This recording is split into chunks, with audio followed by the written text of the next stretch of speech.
السلام عليكم ورحمة الله. أعوذ بالله من الشيطان الرجيم. بسم الله الرحمن الرحيم. الحمد لله رب العالمين والصلاة والسلام على سيد المرسلين وعلى آله وصحبه أجمعين. فإن خير الكلام كلام الله وخير الهدي هدي محمد صلى الله عليه وسلم. ബഹുമാനമുള്ള അധ്യക്ഷരെ, ബഹുമാനമുള്ള സയ്യിദ് അബ്ബാസ് അലി ശിഹാബ് തങ്ങൾ, ബഹുമാനപ്പെട്ട നാസർ തങ്ങൾ, മഹാന്മാരായ ആലിമീങ്ങളെ, സയ്യിദന്മാർ, ബഹുമാനമുള്ള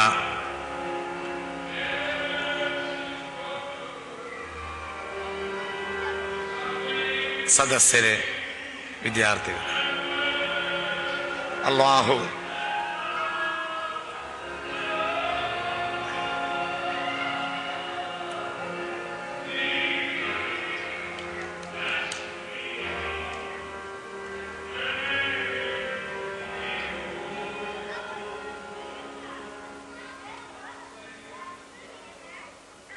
സഹോദരങ്ങളെ, പ്രസംഗം എന്ന വ്യായാമം ഞാൻ നിർത്തിയിട്ട് ഒരു 5 കൊല്ലം കഴിഞ്ഞിട്ടുണ്ടാവും. വ്യായാമത്തിന് വേണ്ടിയൊന്നും ഞാൻ പ്രസംഗിക്കാറില്ല. ആ ഏർപ്പാടൊക്കെ ഞാൻ അവസാനിപ്പിച്ചിരിക്കും. പ്രസംഗം എനിക്ക് കേവലം ഒരു കലയല്ല, അത് അനുവാചകനിൽ പ്രവാചക ശരിയ എത്തിക്കാനുള്ള അതിപ്രധാനപ്പെട്ട ഒരു രീതിയാണ്. നിങ്ങൾ ഇതൊക്കെ എങ്ങനെ ക്ഷമിക്കുന്നു എന്നാണ് എനിക്ക് തോന്നുന്നത്. ഞാൻ 5 കൊല്ലത്തിനപ്പുറം ഒരങ്ങാടിയിൽ പ്രസംഗിച്ചിട്ടില്ല. അതൊക്കെ ഞാൻ നിർത്തിയിട്ടുണ്ട്.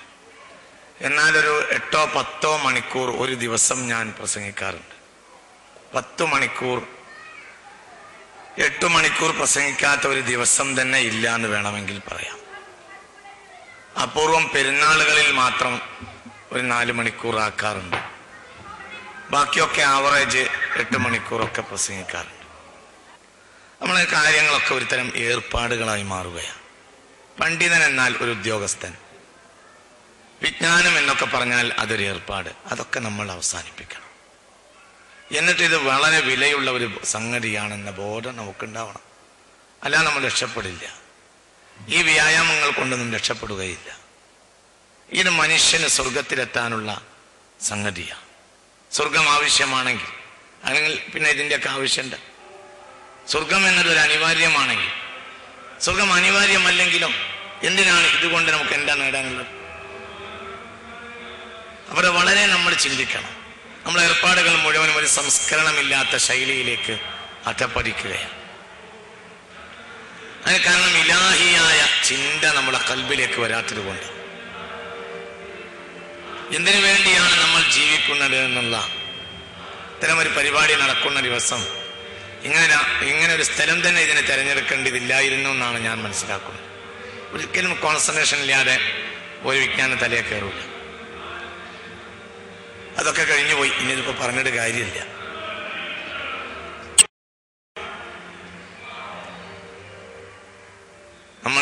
നമ്മളെ രീതിയാണ് ആദ്യമായി മാറ്റേണ്ടത്. വിഷയം തന്നെ വിമോചനത്തിന്റെ മതരീതികൾ എന്ന. വിമോചനത്തിന്റെ രീതി എന്ന് പറയുന്നത് പ്രവാചകന്മാരിലേക്ക് മടങ്ങിപ്പോകലാണ്. ഇന്ന് മതം അക്കാദമിക്കൽ സ്റ്റഡീസാണ്. ഇതാണ് സമൂഹത്തിന് സംഭവിച്ച ഏറ്റവും വലിയ തെറ്റ് എന്ന് ഞാൻ മനസ്സിലാക്കുന്നു. ഖുർആൻ പഠിക്കുകയും ഖുർആൻ പഠിപ്പിക്കുകയും ചെയ്യുന്ന ജനതയാണ് സമൂഹത്തിൽ ഏറ്റവും കൂടുതൽ വഴിവിട്ടുപോയത് എന്ന് ഞാൻ മനസ്സിലാക്കും. കാരണം അതിൻ്റെ രീതികളാണ് സത്യത്തിൽ വലിയ നാശം ഉണ്ടാക്കിയത്. പ്രവാചകന്മാരുടെ രീതികളിലേക്ക് മുസ്ലിം ഉമ്മത്ത് മടങ്ങിപ്പോകാതെ മുസ്ലിം ഉമ്മത്ത് യാതൊരു കാരണവശാലും രക്ഷപ്പെടുകയില്ല. കേവലം ഗ്രന്ഥങ്ങൾ പഠിപ്പിക്കുകയായിരുന്നില്ല പ്രവാചകന്മാർ. ഗ്രന്ഥം പഠിപ്പിക്കുകയായിരുന്നുവെങ്കിൽ എന്തിന് ഈ ഗ്രന്ഥം 23 വർഷം അല്പാൽപ്പം വന്നു? ഒരു ഗ്രന്ഥം എന്ന നിലയിൽ ലോകത്ത് ഇങ്ങനെ ഒരു ഗ്രന്ഥമില്ലല്ലോ. നിങ്ങൾ പറയും ഖണ്ഡശ പ്രസിദ്ധീകരിക്കുന്ന നോവലുകളും ലേഖനങ്ങളുമില്ലേ? അതും ക്രമവൃദ്ധമാണല്ലോ. 1-ാം അധ്യായം, 2-ാം അധ്യായം, 3-ാം അധ്യായം. ഖുർആൻ അങ്ങനെയല്ല. ഖുർആൻ ഇഖ്റ ബിസ്മി റബ്ബികല്ലദീ ഖലഖ് ഖലഖൽ ഇൻസാന മിൻ അലഖ് ഇഖ്റ വറബ്ബുകൽ അക്രമുല്ലദീ അല്ലമ ബിൽ ഖലം അല്ലമൽ ഇൻസാന മാ ലം യഅലം. പിന്നെന്താ അടുത്തായത്? ഒന്ന് പറയ്, ഒന്ന് എന്നെ ഫോളോ ചെയ്യും. പിന്നെന്താ അടുത്തായത്? ഓർക്കാണ്ട് പറഞ്ഞേക്ക്. നിങ്ങൾ പണിക്ക് വന്നതാണെങ്കിലും പൈസ ഉണ്ടാക്കാൻ വന്നതാണെങ്കിലും ആയത്തൊക്കെ ഓരോക്കെ ചെയ്യുക, അതിൽ വലിയ പ്രശ്നമൊന്നും ഉണ്ടാവില്ല. എന്താ അടുത്തായത്?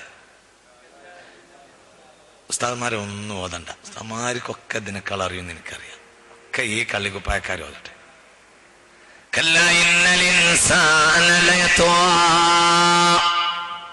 ഈ ആയത്ത് മാലം യഅലം എന്ന ആയത്തിറങ്ങിയിട്ട് 5 കൊല്ലം കഴിഞ്ഞാണ് കല്ല ഇന്നൽ ഇൻസാന ലയത്വാ എന്ന ആയത്തിറങ്ങിയിട്ടുള്ളത്. പിന്നെ 5 കൊല്ലം. എന്നാൽ അത് കഴിഞ്ഞും ആയത്തിറങ്ങിയല്ലോ. അറിയടാ.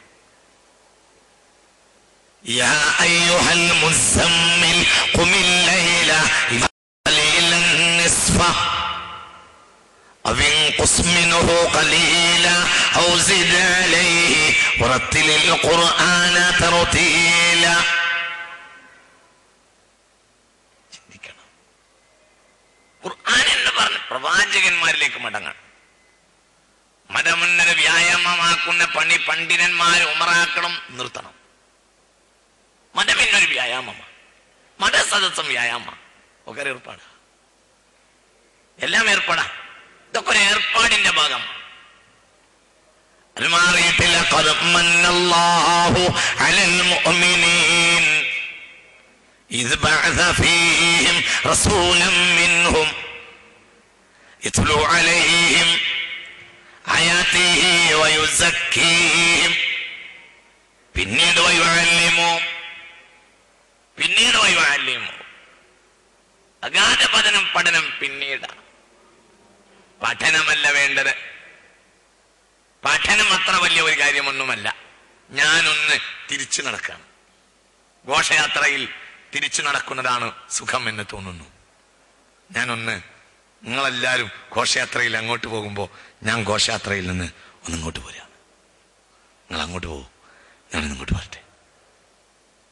അങ്ങോട്ട് പോരാനുള്ളൊരു തിരിച്ച് ഒരു വലിയ ഒരു മഹാജനപ്രവാഹത്തിൽ തിരിച്ചു നടക്കാനുള്ള സ്വാതന്ത്ര്യം ഒരാൾക്ക് ഉണ്ടാവില്ലേ? ഇല്ലേ? ഒന്ന് സഹകരിക്ക്. ഇല്ലേ? ഒന്ന് പറയൂ പ്ലീസ്. ഇല്ലേ? ഞാനൊന്ന് തിരിച്ചു നടക്കാണ്. നിങ്ങളെല്ലാവരും അങ്ങോട്ട് പോകുമ്പോൾ ഞാനൊരു മിനിറ്റ് ഒന്ന് അങ്ങോട്ട് പോരാണ്. നമുക്ക് പിഴച്ചിട്ടുണ്ട് എന്നാണ് എനിക്ക് നിങ്ങളോട് പറയാനുള്ളത്. ലഖദ് മന്നല്ലാഹു അലൽ മുഅ്മിനീൻ ഇദ് ബഅസ ഫീഹിം റസൂലൻ മിൻഹും യത്ലു അലൈഹിം ആയാതിഹി വയുസക്കീഹിം. മൈക്ക ശബ്ദം കുറക്കന്നെ വേണ്ട. മൈക്കാണ് എല്ലാം കൂടി. പിന്നെ വയുഅല്ലിമു. പഠനം എന്നത് അത്ര വലിയൊരു ആവശ്യമാണെന്നൊന്നും എനിക്ക് തോന്നുന്നില്ല. പഠനം ആവശ്യമാണ് എപ്പോൾ? ഒരു സമൂഹത്തിൽ. സർവ്വസമൂഹത്തിനും ഒഴിച്ചുകൂടാൻ കഴിയാത്തത് പ്രവർത്തനമാണ്.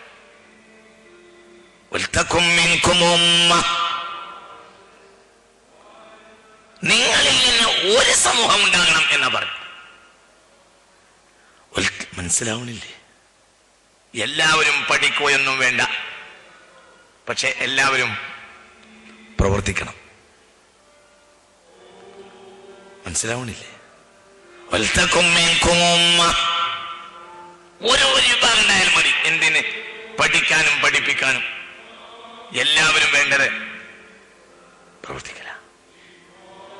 അങ്ങനെയാണ് ഇന്ന് സംഭവിച്ചത്. എല്ലാവരും പഠിച്ചു, പക്ഷെ ഒരാളും നിങ്ങൾ പറയൂ, പ്രവർത്തിച്ചില്ല. പഠനം അക്കാദമിക്കൽ സ്റ്റഡീസായി. അതൊന്നുമല്ല പ്രവാചകന്മാർ പഠനം. പ്രവാചകന്മാരെ പഠനം അങ്ങനെ സർട്ടിഫിക്കറ്റ് കൊടുക്കുന്ന ഒരു പഠനമേ അല്ല. ഇന്ന് പഠനം സർട്ടിഫിക്കറ്റ് കൊടുക്കുന്നതാണ്.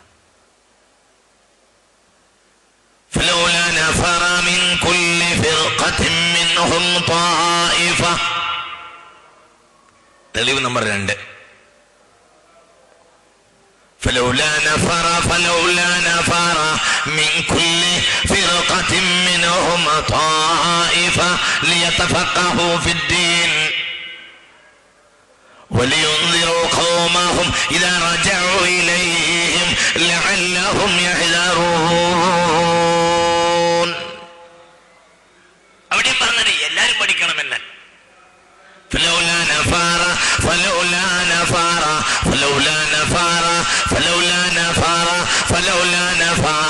من كل فرقة منهم طائفة. അവിടെയും പറഞ്ഞത് فلولا نفر من كل فرقة منهم طائفة. ഒരു വിഭാഗം ആളുകൾ എല്ലാ സമൂഹത്തിൽ നിന്നും പഠിക്കണം. മനസ്സിലാവണില്ലേ? പ്രവാചകന്മാർ ചെയ്തത് പാഠരീതികളെ, പാഠം പഠിക്കലിനെയും പഠിപ്പിക്കലിന്റെ അക്കാദമിക്കൽ സ്റ്റഡീസുകളെ സാർവത്രികമാക്കി എന്നതല്ല. പ്രവാചകന്മാരുടെ അനുയായികളിൽ അലിഫിന് പുള്ളി ഉണ്ടോ എന്നറിയാത്ത ആളുകളും ഉണ്ടായിരുന്നു. പക്ഷേ പ്രവർത്തിക്കുന്ന കാര്യത്തിൽ ഒരു വ്യത്യാസവും ഉണ്ടായിരുന്നില്ല. ഞാൻ പറഞ്ഞത് ഒന്നുകൂടി പറയാം, മനസ്സിലായില്ല? പ്രവാചകന്റെ സ്വഹാബികളിൽ അലിഫിന് പുള്ളിയുണ്ടോ എന്നറിയാത്തവരും. ഇങ്ങോട്ട് പറയൂ, നിങ്ങൾ ഇതിൻ്റെ ഒപ്പം വരുന്നില്ലേ? ഒന്ന് വരും. മനസ്സിലാവണില്ലേ? ഞങ്ങളോട് പറഞ്ഞിട്ടുണ്ടല്ലോ, വ്യായാമമൊക്കെ നിർത്തിയിട്ടുണ്ട്. മനസ്സിലാവണില്ലേ? ഒന്ന് പറയും, മനസ്സിലാവണില്ലേ? നിങ്ങൾ ഉണ്ട് എന്നും പറഞ്ഞാലും വേണമെന്ന് പറഞ്ഞാലേ ഞാൻ അടുത്ത സെന്റൻസ് അത് പറയൂ. അല്ലാതെ എന്നെ പറയിപ്പിക്കുന്ന ഒരു ഘടകവുമില്ല, ഒന്നുമില്ല. നിങ്ങൾ എന്നെ ക്ഷണിച്ചതാണ് എന്നത് പോലും എന്നെ പ്രേരിപ്പിക്കുന്ന ഒരു ഘടകമല്ല. നിങ്ങൾ ടിക്കറ്റ് തന്നാലേ ഞാൻ പോകൂ എന്നുമില്ല. നിങ്ങൾക്ക് ആവശ്യമുണ്ടെങ്കിൽ ഞാൻ പറയും എന്ന് മാത്രം. നിങ്ങൾ എൻ്റെ പണി വരണം. വളരെ ഇത് നമ്മൾ ചിന്തിക്കണം, ഇതാലോചിച്ചേ മതിയാവും. പ്രവാചകനിലേക്ക് മടങ്ങണം. സ്വല്ലല്ലാഹു അലൈഹി വസല്ലം പ്രവാചകന്റെ അനുയായികളിൽ അലിപ്പക്ഷരം അറിയാത്തവരുണ്ടായിരുന്നു. റളിയല്ലാഹു അൻഹു. അക്ഷരമറിയാത്തത് കൊണ്ട് നരകത്തിൽ കിടക്കുമെന്ന് പുണ്യനബി അവരോട് പറഞ്ഞിട്ടില്ല. മനസ്സിലാവുന്നു? ഒരു ഉദാഹരണം പറയാം. ഖൈബർ യുദ്ധത്തിൽ ഖൈബറിൽ പുണ്യനബി സ്വല്ലല്ലാഹു അലൈഹി വസല്ലം പോയി തമ്പടിച്ചു. അപ്പോൾ ഖൈബറിൽ തമ്പടിക്കുന്ന സാഹചര്യം, ഖൈബർ തമ്പടിച്ചു, അവിടെ യുദ്ധം തുടങ്ങാം. ഖൈബറിൽ ജൂതന്മാരുടെ ഒരു ആട്ടിടയനുണ്ടായിരുന്നു, ഒരു കറുകറുത്ത നീഗ്രോ അടിമയുണ്ടായിരുന്നു ഖൈബറിൽ. അയാൾ യഹൂദിയുടെ ആട്ടിടയനായിരുന്നു. അയാൾ യഹൂദികൾക്ക് ആട് വെച്ച് കൊടുക്കുന്ന ഒരാളായിരുന്നു. മനസ്സിലായില്ലേ? മുസ്ലിം ഒന്നും ആയിരുന്നില്ല. മനസ്സിലായില്ലേ? ഒരപരിഷ്കൃതൻ, ഒരു വിവരവുമില്ലാത്ത ആടിനെ തീറ്റണമെന്നും എന്നല്ലാത്ത മറ്റൊന്നും അറിയാത്ത ഒരാളുണ്ടായിരുന്നു. ഈ ഹദീസ് ഇമാം ബുഖാരിയും ഇമാം മുസ്ലിമും രേഖപ്പെടുത്തിയിട്ടുണ്ട്. അങ്ങനെ ഒരാളുണ്ടായി. അയാൾ ആടിനെ തീറ്റി ഇങ്ങനെ തന്റെ നേതാവിന്റെ ആട്ടുകൂട്ടത്തിലേക്ക് വന്നു. തന്റെ നേതാവായ ജൂതന്റെ ആട്ടുകൂട്ടത്തിലേക്ക് വന്നപ്പോൾ ജൂതന്മാരൊക്കെ വലിയ ഒരുക്കത്തിലായി കണ്ടു. അപ്പോൾ ചോദിച്ചു, എന്തേന്ന് ചോദിച്ചു. അപ്പോൾ ജൂതന്മാർ പറഞ്ഞു, ഇവിടെ ഒരാൾ വന്നിട്ടുണ്ട്, നബിയാണെന്നാണ് പറയുന്നത്. അയാളോടുകൂടെ നാളെ നമ്മൾ യുദ്ധത്തിന് ഒരുങ്ങാണ്, അതുകൊണ്ടുള്ള ഒരു ബേജാറാണ് ഇത് എന്ന് പറഞ്ഞു. അപ്പൊ അയാളെ മനസ്സിലിങ്ങനെ തോന്നി, നബിയോ എന്നാ അയാളെ ഒന്ന് കാണണല്ലോ. സ്വാഭാവികമായി അത് മനസ്സിലാരോടും പറഞ്ഞില്ല. രാത്രി അയാൾ ഉറങ്ങി. രാവിലെ അയാൾ ഇത് പറഞ്ഞാൽ ജൂതന്മാർ സമ്മതിക്കും. പ്രവാചകനെ കാണാൻ പോകുന്നത് പറഞ്ഞാൽ ഒന്നും അറിയില്ല. പാപം. അയാളെ നേരെ മുളത്തിട്ട് ദാടിനെ തെളിച്ചു പോയി. ആടിനെ തീറ്റാൻ പോകുന്ന രൂപേണ അയാൾ ഇങ്ങനെ ഇറങ്ങി നടന്നു. അയാൾ ഇങ്ങനെ മലയുടെ മറ്റേ ഭാഗത്തൂടെ അങ്ങനെ വന്ന് പ്രവാചകൻ തമ്പടിച്ച ഭാഗത്തേക്ക് വന്നു. എവിടെ ഈ പറഞ്ഞ നബി എവിടെ എന്ന് കണ്ട ഒരാളോട് ചോദിച്ചു. അപ്പോൾ പ്രവാചകന്റെ തമ്പ് ചൂണ്ടിക്കാണിച്ചു കൊടുത്തു സ്വല്ലല്ലാഹു അലൈഹി വസല്ലം. ആടുകളെയൊക്കെ പുറത്ത് നിർത്തി തമ്പിൽ കയറി വന്ന് ഇയാൾ ചോദിച്ചു, ഇയാൾ പ്രവാചകനെ കണ്ടു. ഈ ഒന്നും അറിയാത്ത ഈ വിഡ്ഢിയായ ഈ ഒരു ആട്ടിടെ, മനസ്സിലായില്ലേ, ഒരു അബസീനിയക്കാരൻ നീഗ്രോ, ഒന്നും അറിയാത്ത ഒരു പാവം ചോദിച്ചു, എന്താണ് നിന്റെ പേരെന്ന് ചോദിച്ചു. ആരോട്?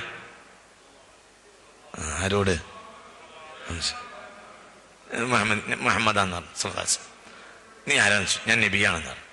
എന്നിലേക്കാണ് നീ ജനങ്ങളെ വിളിക്കുന്നതെന്ന് ചോദിച്ചു. അപ്പോൾ പറഞ്ഞു,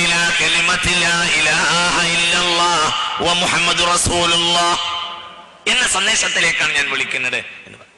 അത് എനിക്ക് അംഗീകരിക്കാൻ പറ്റുമോ എന്ന് ചോദിച്ചു. ഞാൻ അംഗീകരിക്കാൻ പറ്റുന്ന എന്നാ എനിക്കും പറഞ്ഞുകൊണ്ടാണ്. അപ്പോൾ പ്രവാചകൻ അയാൾക്ക് ഷഹാദത്ത് കലിമ ചൊല്ലി കൊടുത്തു. അയാൾ പറഞ്ഞു, അശ്ഹദു അല്ലാ ഇലാഹ ഇല്ലല്ലാഹ്. പിന്നെ അയാൾ ചോദിച്ചു, എന്റെ ഈ ആടിനെ കൊണ്ട് ഞാൻ എല്ലാം ചെയ്യാന്ന് ചോദിച്ചു.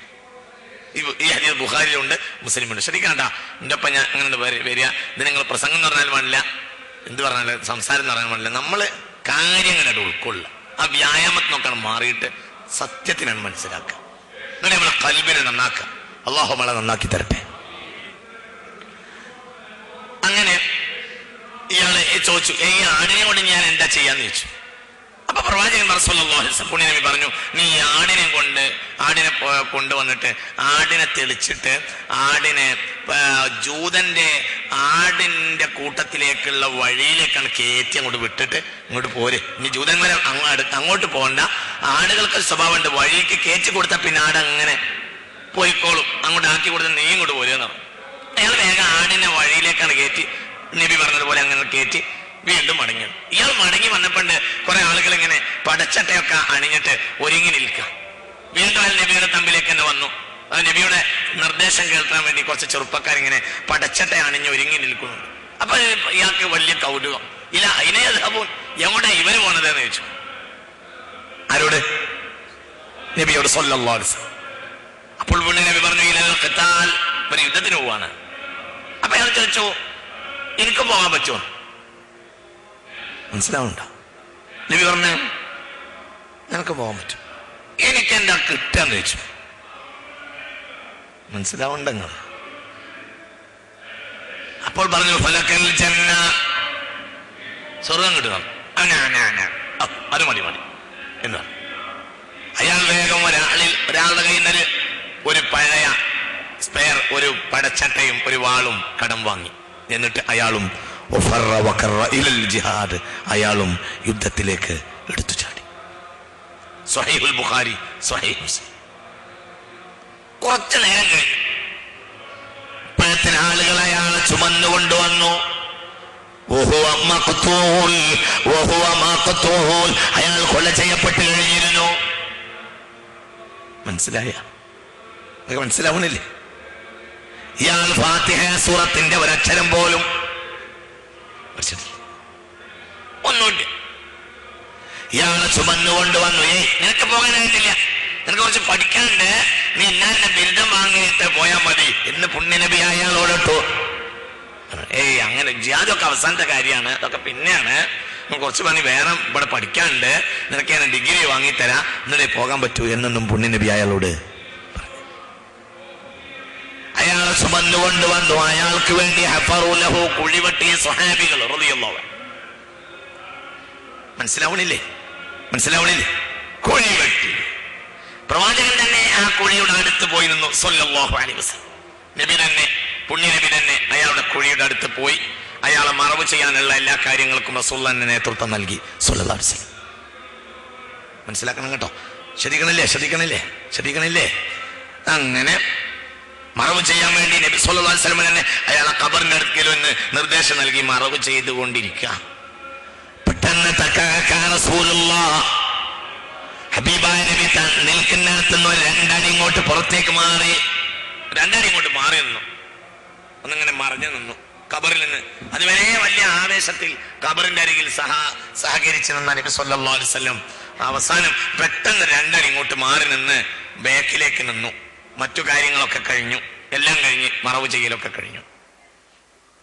എല്ലാം കഴിഞ്ഞപ്പോൾ സ്വഹാബികൾ നബിയുടെ ചുറ്റും കൂടി സ്വല്ലല്ലാഹു അലൈഹി വസല്ലം. നബിയോട് പറഞ്ഞു, നബി നിങ്ങൾ വലിയ ആവേശത്തിലാണല്ലോ അതിൽ പങ്കെടുത്തിരുന്നത്.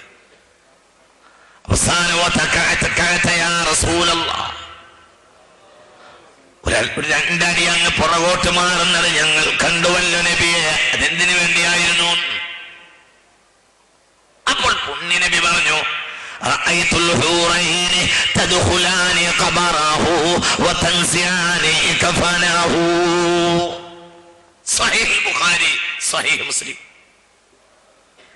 ഞാനിങ്ങനെ നോക്കി നിൽക്കവേ റഅയ്തുൽ ഹൂറൈൻ, റഅയ്തുൽ ഹൂറൈൻ, രണ്ട് സ്വർഗീയ വനിതകളെ ഞാൻ കണ്ടു.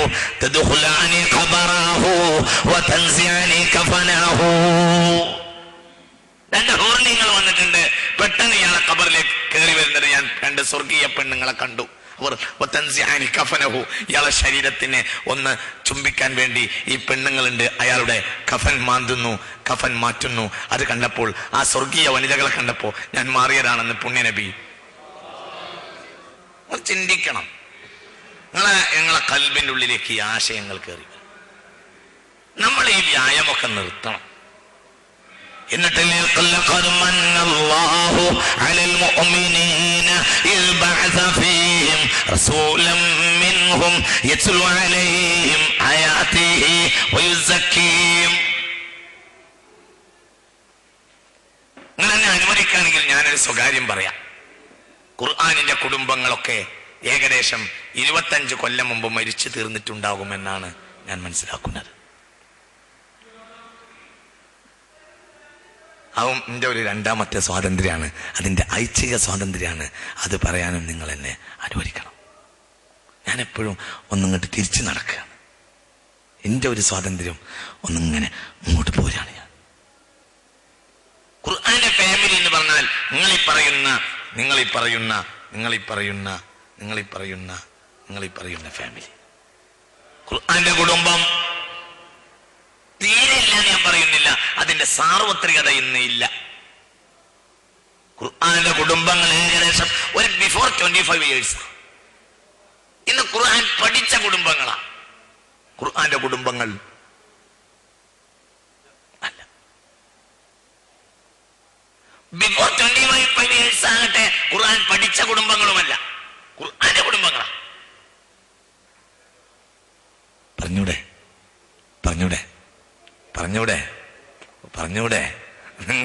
നിങ്ങൾ എന്നെ പ്രോത്സാഹിപ്പിക്കൂലേ? പറഞ്ഞൂടെ? ബിഫോർ 25 years ഖുർആൻ പഠിച്ച കുടുംബങ്ങളല്ല. എക്സാമ്പിൾ, നിന്റെ വല്യപ്പ വല്യമ്മയും ഖുർആന്റെ കുടുംബ, ഉറപ്പ്. പക്ഷേ ഫാത്തിഹ സൂറത്തിന്റെ അർത്ഥം എന്റെ വല്യപ്പാക്കും അറിയില്ല, എന്റെ വല്യമ്മക്കും അറിയില്ല പോലും.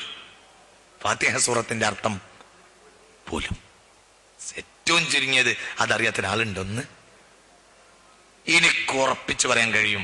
മറ്റേത് കാര്യത്തിലും എനിക്ക് ഉറപ്പില്ലെങ്കിലും ഞാൻ ഉറപ്പിച്ചു പറയാം, എന്റെ വല്യപ്പാക്ക് ഫാത്തിഹ സൂറത്തിന്റെ അർത്ഥം അറിയൂലായിരുന്നു, എന്റെ വല്യമ്മക്ക് അറിയില്ലായിരുന്നു. പക്ഷെ അവർ ഖുർആന്റെ കുടുംബമായിരുന്നു. ഖുർആൻ كان خلقه القرآن. عن عائشة سئل لعائشة رضي الله عنها كيف كان خلق رسول الله كان خلقه القرآن.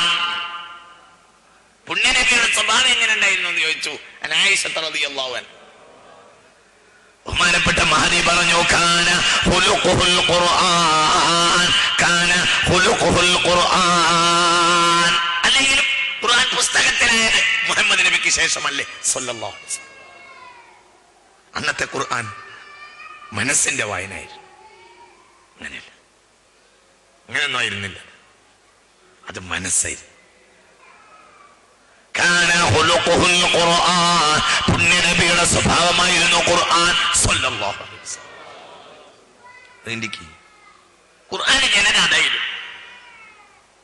വളരെ നമ്മൾ ചിന്തിക്കണം, വളരെ ചിന്തിക്കണം. അല്ലാഹു നമ്മളെ കാത്തുരക്ഷിക്കട്ടെ. നിങ്ങളോട് ഇതൊക്കെ പറയുമ്പോൾ നിങ്ങൾ എൻ്റെ കൂടെ വരണം എന്ന് വളരെ വിനയത്തിൽ ഞങ്ങളോട് പറയാം. ആ വ്യായാമവും ആ അഹങ്കാരമൊക്കെ കൊണ്ട് ഒഴിവാക്കിയിട്ട് ഒരു മൂമിനാകാൻ നോക്കുക. നമുക്കൊക്കെ പണ്ഡിത പാമര വ്യത്യാസമല്ലാതെ നമ്മളൊക്കെ ഒന്ന് മൂമിനായി നോക്കാം. അള്ളാഹു തൗഫീഖ് ചെയ്യട്ടെ.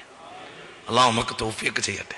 വഇബാദുർ റഹ്മാൻ അല്ലദീന യംശൂന അലൽ അർളി ഹൗന. വിനയം എന്ന സത്യത്തിൽ ഖുർആൻ തന്നെ. ഖുർആനിലേക്ക് നാം മടക്കാം. അല്ലാതെ കാണുന്നവരോട് മുഴുവനും ഗുഡ് മോർണിംഗ് എന്ന് പറയലല്ല, അതല്ല വിനയം. കണ്ണോട് മുഴുവനും സോറി എന്ന് പറയലല്ല ഖുർആൻ വിനയം. അതൊക്കെ എളുപ്പം നടക്കുന്ന കാര്യമാണ്, അതെപ്പോഴും നടക്കുന്ന കാര്യമാണ്. ഏത് ട്രൂമാൻ ട്രൂമാൻ ട്രൂമാൻ ട്രൂമാൻ ലക്ഷക്കണക്കായ ആളുകളെ ഹിരോഷിമയിൽ കൊലപ്പെടുത്തിയിട്ട് പിന്നീട് റൊണാൾഡ് റീഗൻ ജപ്പാനികളോട് പറഞ്ഞു സോറി എന്ന് പറഞ്ഞു. മനസ്സിലായോ നിങ്ങൾക്ക്? ഹിരോഷിമയിലും നാഗസാക്കിയിലും ലക്ഷക്കണക്കായ മനുഷ്യരെയാണ് ട്രൂമാൻ കൊന്നത്, അമേരിക്കൻ പ്രസിഡന്റ്. എന്നിട്ട് അവസാനം റൊണാൾഡ് റീഗൻ 1970-കളിൽ അമേരിക്കൻ പ്രസിഡന്റ് റൊണാൾഡ് റീഗൻ ജപ്പാനോട് പറഞ്ഞു സോറി എന്ന് പറഞ്ഞു. അതാർക്കും കഴിയണം, അതല്ല വിനയം. വിനയം കാന ഖുലുഖുൽ ഖുർആൻ, കാന ഖുലുഖുൽ ഖുർആൻ. ഖുർആനിലേക്കുള്ള മടക്കം കുടുംബങ്ങൾക്കുണ്ടാവും. കുടുംബം തന്നെയാണല്ലോ ഡി. അതല്ലേ ഖദീജ ബീവി റളിയല്ലാഹു അൻഹ. ഒന്ന് ഉറക്കെ പറയൂ, ഉറക്കോട് പറയൂ. ഖദീജ ബീവി റളിയല്ലാഹു അൻഹ കുടുംബം. പുണ്യനബിയെ കൊണ്ട് ആദ്യം വിശ്വസിച്ചത് പെണ്ണ് ഖദീജ റളിയല്ലാഹു അൻഹ. കുടുംബം തന്നെയാണ്, അവിടെ തന്നെയാണ് മാറ്റവും. അവിടുന്നാണല്ലോ മലയിറങ്ങി ഓടി വന്ന പുണ്യനബിയോട് ഖദീജ പറയുന്നുവല്ലോ, സത്യത്തിൽ ഇസ്ലാമിലെ ആദ്യത്തെ ഉപദേശം പുണ്യനബി ഭാര്യയോടല്ല, ഭാര്യ പുണ്യനബിയോടാവുന്നു. എനിക്കത് ആലോചിച്ചിട്ട് പിടുത്തം കിട്ടുന്നില്ല. നിങ്ങളത് ആലോചിച്ചിട്ടുണ്ടാ? നിങ്ങൾ ഉറങ്ങുന്നുണ്ടാ? നിങ്ങളെൻ്റെ ഒപ്പല്ലേ? നിങ്ങളതൊന്ന് ചിന്തിച്ചു നോക്കൂ, നിങ്ങളത് ചിന്തിച്ചു നോക്കൂ. അന്നാണ് എനിക്ക് എന്ന വാക്കിന്റെ അർത്ഥം മനസ്സിലായത്. നല്ല ആണിനെ കിട്ടിയാൽ പെണ്ണ് ജയിക്കും എന്ന ഒരു ഹദീസ് ഇല്ല. ഓർമ്മയുണ്ടാ? എന്താ പറഞ്ഞത്? നല്ലൊരാണിനെ കിട്ടിയാല് പെണ്ണ് ജയിക്കും എന്ന ഒരു ഹദീസ് ഞാൻ കണ്ടിട്ടില്ല. അങ്ങനെ പറയാ, എല്ലാം ഞാൻ അറിഞ്ഞു എന്ന് പറയണ്ടല്ലോ. ഏകദേശം അതിന്റെ ശൈലിയും അല്ല ദീനിൻ്റെത്. എന്നാൽ നല്ല പെണ്ണിനെ കിട്ടിയാൽ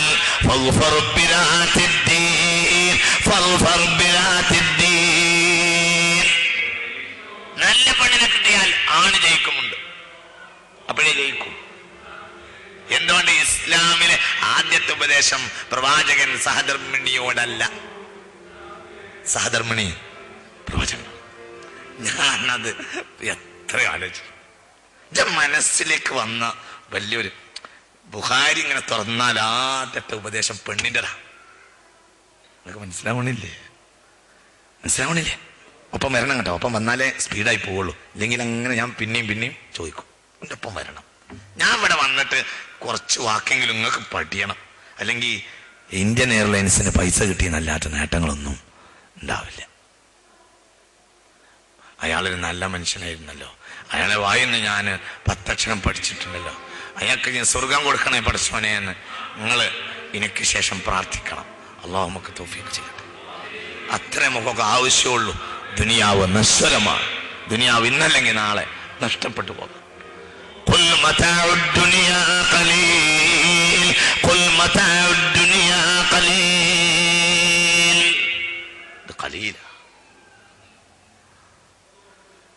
ബുഖാരി ഇങ്ങനെ തുറക്കുക, ആദ്യത്തെ പേജിട്ട് വായിക്കുക. ആദ്യത്തെ പേജ് كيف كان بدء الوحي إلى رسول الله صلى الله عليه وسلم. റസൂലുള്ളാഹിക്ക് വഹി ലഭിച്ചതിനെ തുടങ്ങാൻ ആദ്യത്തെ അധ്യായം. ആദ്യം ഇങ്ങനെ വഹി ജിബ്രീൽ വന്നു. ജിബ്രീലിന്റെ ഉപദേശം മലക്കാണ് അലൈഹിസ്സലാം, മനുഷ്യനല്ല. ഇഖ്റഅ ബിസ്മി റബ്ബിക്കല്ലദീ ഖലഖ. അങ്ങനെ കൊണ്ട് വരു ഖലഖൽ ഇൻസാന മിൻ അലഖ ഇഖ്റഅ വറബ്ബുക്കൽ അക്രമുല്ലദീ അല്ലമ ബിൽ ഖലം അല്ലമൽ ഇൻസാന മാ ലം യഅലം. പഠിപ്പിച്ചു. പലതവണയായി 3 പ്രാവശ്യമായി പഠിപ്പിച്ചു. സയ്യിദ്നാ ജിബ്രീൽ മടങ്ങി പേടിച്ചാരണ്ട് പുണ്യനബി ഇറങ്ങി ഓടി ഓടി ഓടി ഓടി വന്നു തന്റെ വീട്ടിൽ വന്ന് ഖവഫനി ഖദീജ ഖവഫനി യാ ഖദീജ ഖവഫനി യാ ഖദീജ ഖബീജ ഞാനോ പേടിപ്പിച്ചല്ലോ എന്ന് പറഞ്ഞു. മനസ്സിലായില്ല? ഞാനോ പേടിപ്പിച്ചല്ലോ. എന്തെന്തായെന്ന് ചോദിക്കണില്ല. ഉടനെ ഖദീജയുടെ മറുപടി റളിയല്ലാഹു അൻഹ, വല്ലാഹി ലാ യുഖ്സീക അല്ലാഹു അബദാ ഇന്നക ലതസ്ലുർ റഹ്മ വതഹ്മിലുൽ കല്ല വതസ്ബിറു അലാ നവായിബിൽ ഹഖ്. ഇത് കുടുംബത്തിന്റെ 1ാമത്തെ ബെഡ്റൂമില് പൊന്ന് കെട്ടി വെക്കണം, പൊന്നിന്റെ ലിപിയിൽ എഴുതി വെക്കണം. ഇത് കുടുംബത്തിന്റെ ബേസ.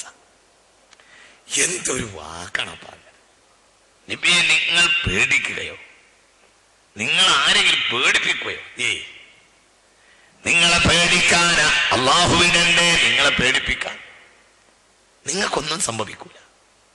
ഈ മനുഷ്യൻ നബിയാണോ എന്ന് പോലും ആ പെണ്ണിനറിഞ്ഞുകൂടാ.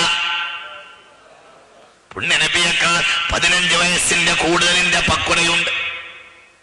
അപ്പോൾ ആ പെണ്ണിന്റെ വയസ്സ് 55. പുണ്യ നബിക്ക് 40.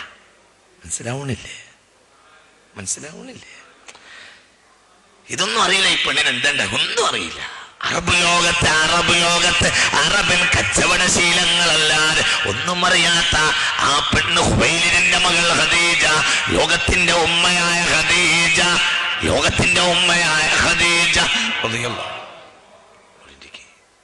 ഖദീജമാരൊക്കെ പിന്നെയുണ്ടല്ലോ. ഈ കർത്തന്റെ പുറത്തൊക്കെ ഉണ്ടാവാലോ ഖദീജമാരുടെ ഖദീജ,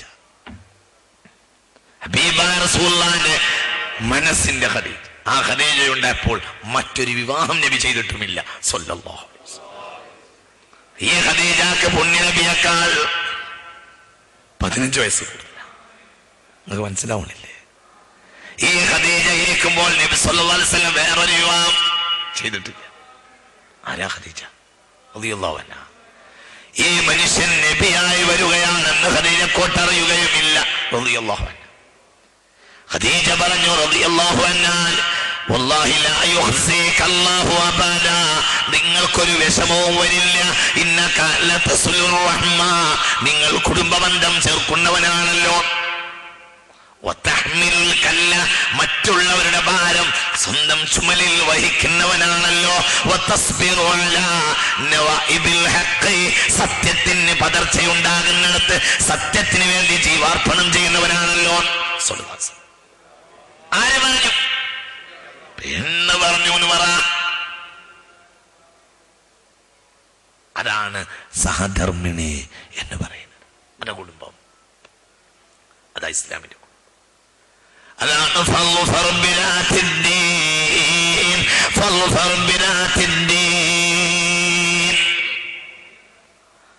അവിടെയൊക്കെ നമ്മൾ മടങ്ങണം. കുറെ ഇറച്ചിക്കോഴികളിലേക്ക് മടങ്ങിയാലേ ഇറച്ചിക്കോഴികളായ കുറെ മക്കൾ ഉണ്ടാവും എന്നല്ലാതെ സമുദായത്തിൽ ഒന്നും ഉണ്ടാവില്ല. നമ്മളും കുറെ ഇറച്ചിക്കോഴികൾ, നമ്മളെ ഭാര്യമാരും കുറെ ഇറച്ചിക്കോഴികൾ, നമ്മളെ മക്കളും കുറെ ഇറച്ചിക്കോഴികളായ കുറെ ഇറച്ചിക്കോഴികളുടെ തനിയാവർത്തനം ഉണ്ടാവും. ദയവായി ഞങ്ങളെ ക്ഷമിക്കണം. അല്ലെങ്കിൽ എൻ്റെ പ്രസംഗം എന്ന് പറഞ്ഞാൽ ഇന്നെ സഹിക്കുക എന്നാണ് അതിൻ്റെ അർത്ഥം. കുറച്ചു നേരം ഇന്നെ സഹിക്കുക എന്നാണ്. നിങ്ങളൊക്കെ സഹിക്കൂലേ? ഇൻഷാ അല്ലാഹ് നല്ലതാണ്. പക്ഷെ നിങ്ങൾ പിടുത്തല്ലാത്തൊരു ഇൻഷാ അല്ലാഹ് ആണോ എന്ന് ഇങ്ങനെ തോന്നുന്നു എനിക്ക്. ഒരളവോളം ഞങ്ങൾ ക്ഷമിക്കും എന്നാണ് അതിൻ്റെ അർത്ഥം. ചിന്തിക്കണം. ഒന്നുമില്ല, നമ്മളെ നന്മക്ക് വേണ്ടിയാ. അങ്ങോട്ട് ഏത് ഇരുമ്പും കൊണ്ടുപോയിട്ട് പുത്തൻ ഇരുമ്പാക്കാം. പക്ഷെ അതെന്ത് ചെയ്യണമെന്നറിയോ? ആദ്യം നാശാക്കണം. മനസ്സിലായില്ല? നിങ്ങൾ മനസ്സിലാവണ്ട. പിന്നെ ഉണ്ടാക്കാൻ കഴിയും. നെല്ലായി പത്തിരിയാക്കാൻ കഴിയില്ല. അതിനാദ്യം കുത്തണം, പൊട്ടിക്കണം, പിന്നെയും. മനസ്സിലായില്ല? അപ്പോഴാണ് ഏറ്റവും മനോഹരമായ പത്തിരിയായി തീരുക. നെല്ലായും കൊണ്ട് അത് പത്തിരിയാവുക സാധ്യമല്ല. പ്രയാസം എന്ന് പറയണ്ട. ആര് പ്രയാസം എന്ന് പറഞ്ഞ പ്രയാസം എന്ന് പറയണ്ട. പ്രയാസം എന്ന് പറഞ്ഞാൽ പ്രയാസത്തോടു കൂടെ സാധ്യമാവുന്ന അതിൻ്റെ അർത്ഥം സാധ്യമാവുകയില്ല, നടക്കൂല. ഒട്ടച്ചു വാർക്കണം. ഇനിയോ വേണ്ടത് ഒട്ടച്ചു വാർക്കല. പ്രവാചകന്മാർ ചെയ്തത് ഒടച്ചു വാർക്കല. ഒരു ജനതയെ ഒടച്ചു വാർത്തതാണ് പ്രവാചകന്മാർ ചെയ്തത് സ്വല്ലല്ലാഹു അലൈഹി വസല്ലം.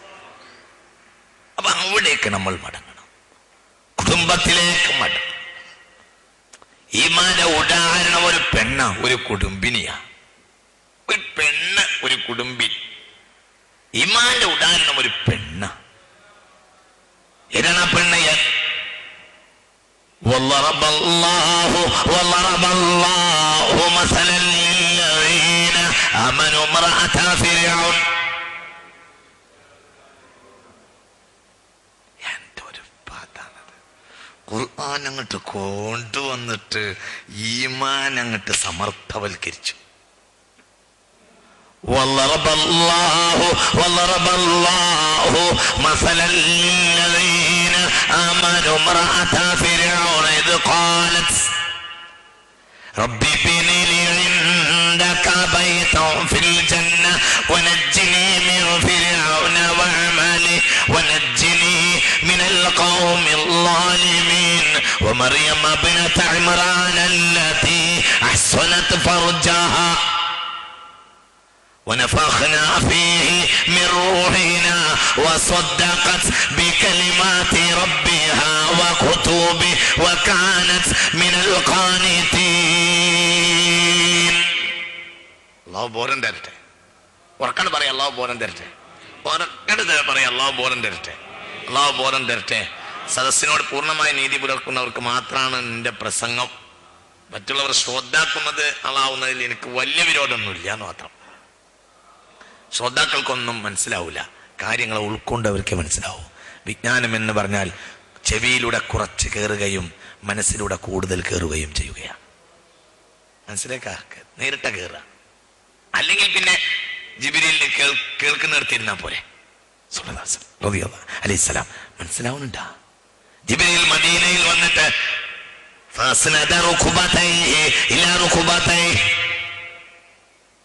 ഇങ്ങനെ ഇരുന്നു. മനസ്സിലാവുന്നുണ്ടാ?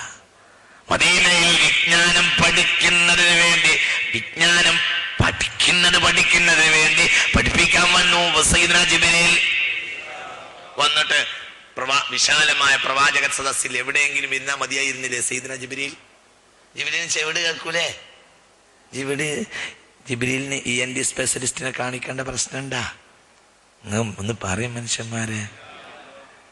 ജിബ്രീലിന് ചെവി കേൾക്കൂലേ? കേൾക്കുമല്ലോ, ഇല്ലേ?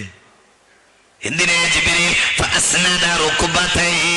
فأسند ركبتيه إلى ركبتيه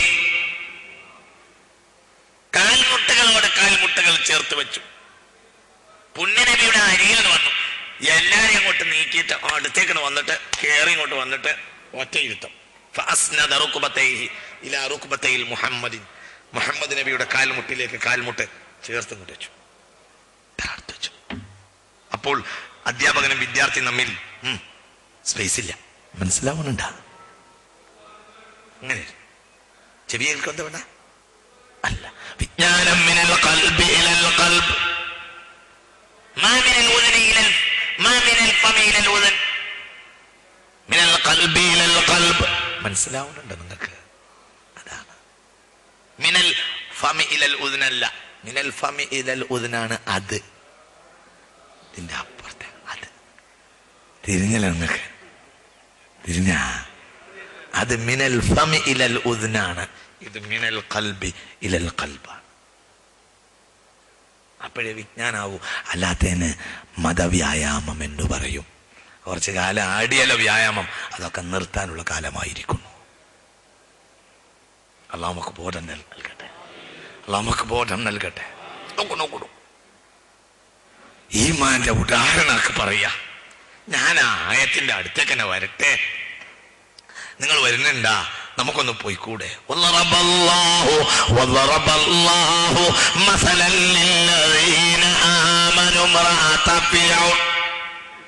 കാലത്തെയും മുഅ്മിനീങ്ങൾക്ക് ഒരു ഉദാഹരണം പറയാം, ഈമാൻ വേണ്ടവർക്ക് ഒരു ഉദാഹരണം പറയാം. നിങ്ങൾ ഒരു സഹധർമ്മിണിയെ പോലെയാവുക, നിങ്ങൾ ഫറോവയുടെ സഹധർമ്മിണിയെ പോലെയാവുക. ഒരു കാര്യത്തിന് ഉദാഹരണം പറയാൻ എന്താണ് ഉദാഹരണമാക്കുന്നത്? അതിലാവണല്ലോ മാതൃകയുണ്ടാവേണ്ടത്. മനസ്സിലാവണില്ലേ? എന്തൊരു പെർഫെക്റ്റ് ആയ ഉദാഹരണം. ഇന്നാലിന്ന നബിയെ പോലെ എന്നും കൂടിയല്ല അവിടെ പറഞ്ഞത്. മനസ്സിലായില്ല? എത്ര പ്രവാചകന്മാർ കടന്നിട്ടും ഈമാന്റെ ഉദാഹരണമാക്കിയത് വല്ലറബല്ലാഹു മസലൻ ലില്ലദീന ആമനു മർഅത ഫിർഔൻ. നോക്കൂ, അവിടെ നിന്ന് ചിന്തിച്ചുകൂടെ?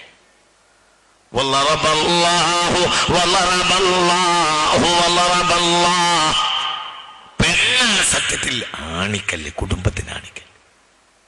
പെണ്ണാണ് ഈമാൻ, പെണ്ണാണ് സത്യം, പെണ്ണാണ് നീതി, പെണ്ണാണ് സ്വർഗത്തിന്റെ ചവിട്ടുപടി പെണ്ണാണല്ലോ. അൽ ജന്നതു തഹ്ത അഖ്ദാമിൽ ഉമ്മഹാത്ത്. മാതാവിന്റെ കാൽച്ചുവട്ടിൽ സ്വർഗമെന്ന് പുണ്യനബി. ഉപ്പാന്റെ കാൽച്ചുവട്ടിൽ എന്നൊരു ഹദീസ് ഞാൻ കണ്ടിട്ടില്ല. ഉപ്പ വളരെ നല്ല ആളാ, പക്ഷേ അപ്പോഴും സ്വർഗം ചേർത്ത് പറഞ്ഞത് ഉമ്മയിലേക്ക് പെണ്ണ. അത് മനസ്സിലാവണില്ലേ? വളരെ ചിന്തിക്കണം.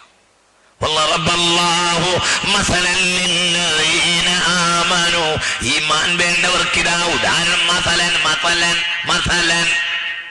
ഒരു ഉപമ പറയാം, അയാളെ പോലെ ആയാൽ മതി. എന്നാ ഉപമ പറയാം? ആരാണ് ഉപമ?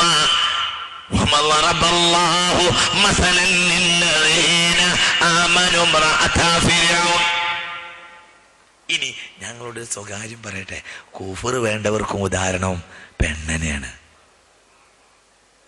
പറഞ്ഞിട്ടുണ്ടാ? കുഫർ വേണ്ടവർക്കും ഉദാഹരണം പെണ്ണാണ്.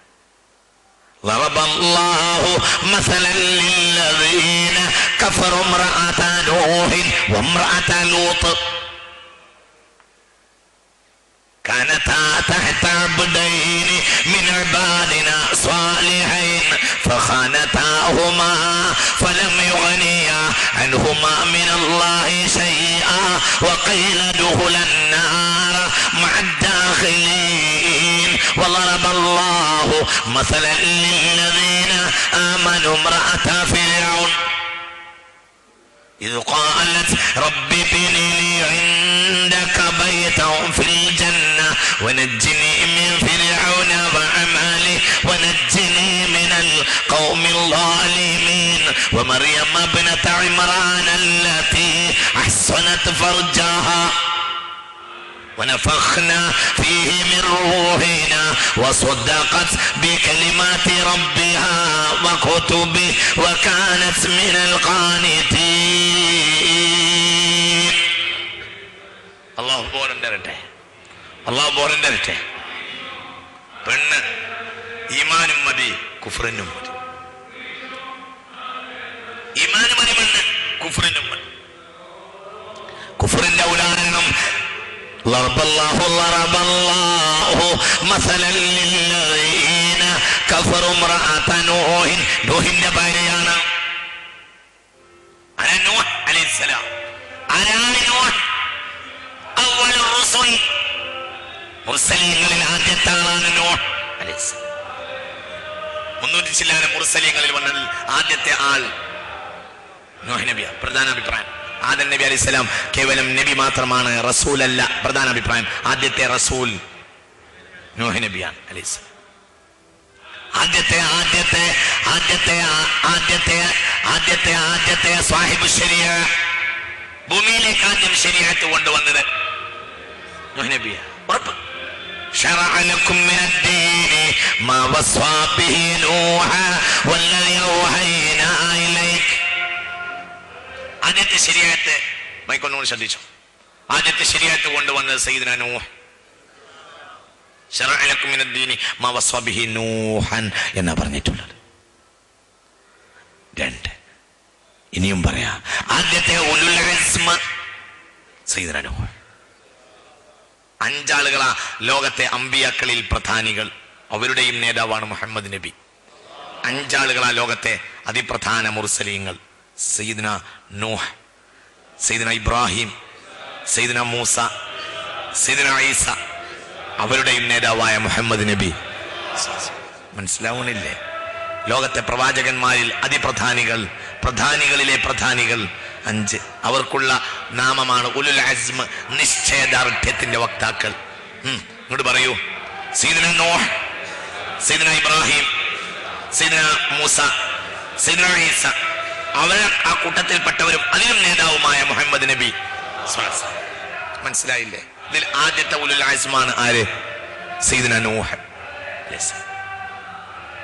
ശരിക്കും നൂഹ് നബിയുടെ ഭാര്യ ളറബല്ലാഹു മസലൻ ലില്ലദീന കഫറു ഇംറഅത നൂഹിൻ വഇംറഅത ലൂത്ത്.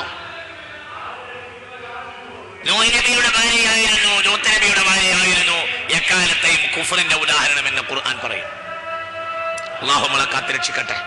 മുഅ്മിനീങ്ങളെ ചിന്തിക്കണം, മുഅ്മിനീങ്ങളെ വളരെ നമ്മൾ ചിന്തിക്കണം, മനസ്സിലാക്കണം. ഞാൻ വിശദീകരിക്കൊണ്ടില്ല. എന്തുകൊണ്ടാണ് അവര് അക്കാലത്തെ സാഹചര്യത്തിന്റെ അടിമയായിരുന്നു ആ പെണ്ണ്. എന്നാൽ ഫറോവയുടെ ഭാര്യയോ, ഫറോവയുടെ ഭാര്യ നന്മയുടെ പ്രതീക, നൂഹ് നബിയുടെ ഭാര്യ തിന്മയുടെ പ്രതീകമാണ്. നൂഹ് നബിയുടെ ഭാര്യക്ക് സത്യത്തിൽ നന്നാവാനുള്ള എല്ലാ ചാൻസും ഉണ്ട്. കാരണം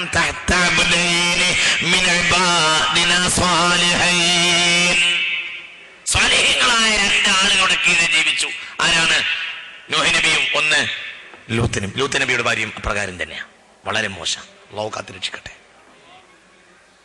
എന്നാൽ നിങ്ങൾ നോക്കൂ, വല്ലറബല്ലാഹു മസലൻ ലില്ലദീന ആമനു ഇംറഅത ഫിർഔൻ.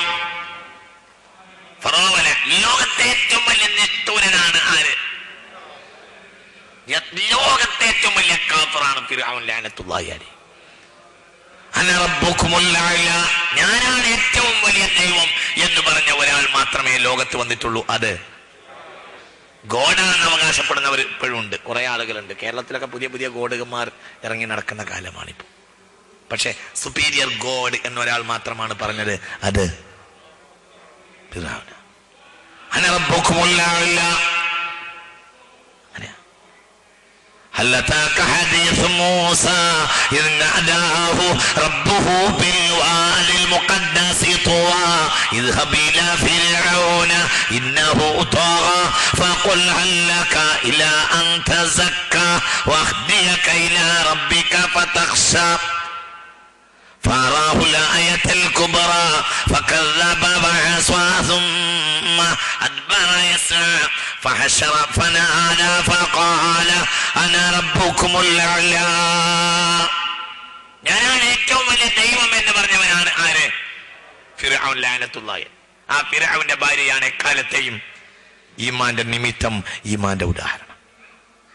മൈക്കൊന്നോട് ശ്രദ്ധിക്കും. അല്ലാഹു നമുക്ക് ബോധം തരട്ടെ. വളരെ നമ്മൾ ചിന്തിക്കണം. പെണ്ണ് നന്നായാൽ സമൂഹത്തിന്റെ എക്കാലത്തെയും ഈമാന്റെ ഉദാഹരണമാവും.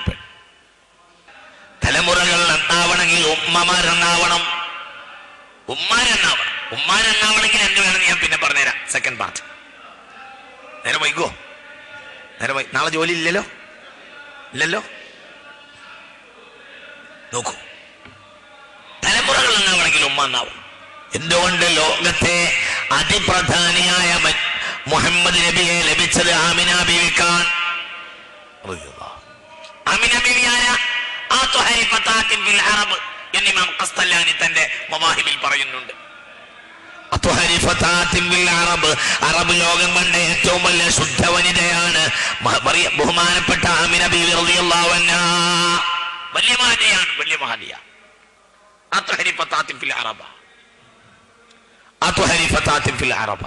ഏറ്റവും ശുദ്ധ വനിതയാണ് ആമിന ബീവി റളിയല്ലാഹു അൻഹാ.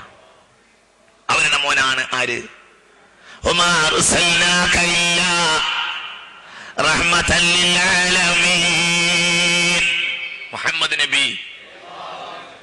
ഇനി ഇവിടെ ഒരാൾ വരുന്നു, ബഹുമാനപ്പെട്ട ഈസ നബി, സയ്യിദുനാ ഈസ. മഹാനല്ലേ? എത്ര വലിയ മഹാന. ലം യജിദ് റീഹ നഫ്സിഹി മിനൽ കുഫ്രി ഇല്ലാ മാതാന മുസ്തഫ നബി പറഞ്ഞത്. ആ മനുഷ്യന്റെ കാറ്റ് കൊണ്ടാൽ അതൊക്കെ അങ്ങോട്ട് ചത്ത് വീഴുന്നവർ. തിരിഞ്ഞില്ല നിങ്ങൾക്ക്? തിരിഞ്ഞിട്ടുണ്ടാവും, കുറച്ച് തിരിയേണ്ടവർക്ക് തിരിഞ്ഞിട്ടുണ്ടാവും.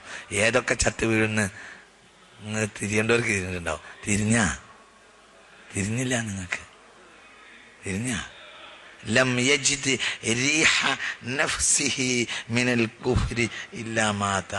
എവിടെയുണ്ട് മുസ്ലിമേ ഹദീസ്? ബുഖാരിയിലുണ്ട്, മുസ്ലിമിലുണ്ട്.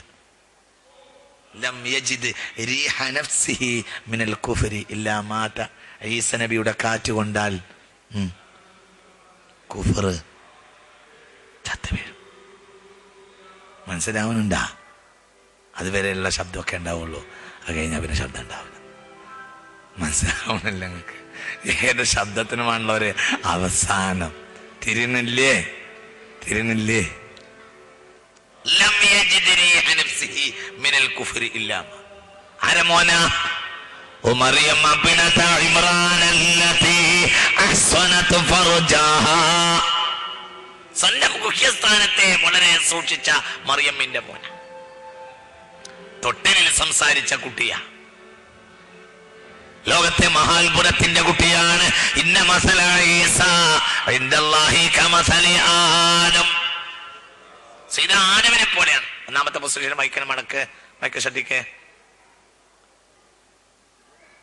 ഇന്ന മസല ഈസ ഇൻദല്ലാഹി കമസലി ആദം. ആദമിനെ പോലെയാണ് പറഞ്ഞത്. സയ്യിദുനാ ഈസ കുട്ടിയല്ലേ? കുട്ടിയായപ്പോ പറഞ്ഞില്ലേ? എന്താ അതിനൊക്കെ പറയേണ്ടത്? إذا رآه عدو الله يذوب كما يذوب الملح في الماء. ഈസ നബിയെ ദജ്ജാൽ കണ്ടാൽ ചാകും. മനസ്സിലാവണില്ല? യദൂബു യദൂബു യദൂബു കമാ യദൂബുൽ മിൽഹു ഫിൽ മാ. വിറച്ച് തീരും. യുദ്ധം ചെയ്യും, പക്ഷെ അവൻ പേടിത്തൊണ്ടനാവും. ഒരു നെക്സ്റ്റ് ജനറേഷൻ നന്നാവണം നമുക്കുണ്ട്. പക്ഷെ എങ്ങനെ നന്നാവുക? നിന്റെ ഇംഗ്ലീഷ് സ്കൂൾ കൊണ്ടോ നിന്റെ മദ്രസ കൊണ്ടോ എന്തുകൊണ്ടാവും? ഏറ്റവും വലിയ മദ്രസ ഉമ്മ തന്നെയാണ്, ബാപ്പ തന്നെയാണ്. ഉമ്മയും ബാപ്പയാ മദ്രസ. മറ്റതൊക്കെ അക്ഷരങ്ങളുടെ കളികൾ മാത്രം. ഈ അക്ഷരങ്ങളുടെ കളിയെ ജീവിതത്തിൽ സ്വാംശീകരിക്കണമെങ്കിൽ നന്നാവേണ്ടത് കുടുംബമാണ്. അതിന് കുടുംബം നന്നാവണമെങ്കിൽ പെണ്ണ് നന്നാവണം. കുടുംബം നന്നാവില്ല. പെണ്ണാണ് കാണിക്കൽ. നന്നാവില്ല. ഒരിക്കലും കുടുംബം നന്നാവില്ല.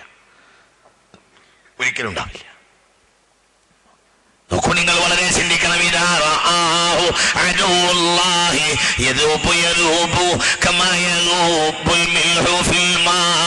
ഈസ നബിയെ ദജ്ജാൽ കണ്ടുപോയാൽ ലഅനത്തുല്ലാഹി അലൈഹി